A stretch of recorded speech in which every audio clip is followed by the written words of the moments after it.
Active concealment. When parties take affirmative steps to conceal information they have a duty to disclose, like sellers plastering over a wall to conceal water damage.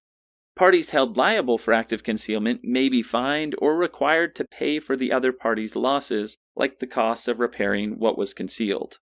Again, active concealment. When parties take affirmative steps to conceal information they have a duty to disclose, like sellers plastering over a wall to conceal water damage. Parties held liable for active concealment may be fined or required to pay for the other party's losses, like the costs of repairing what was concealed. Crescendo's revolutionizing legal education with hundreds of mnemonics and illustrations, thousands of practice questions, affordable pricing, lifetime access, whiteboard videos, plus audio outlines and audio flashcards. Master the law faster and with more freedom than ever before with Crescendo. You should definitely check out crescendo.com today.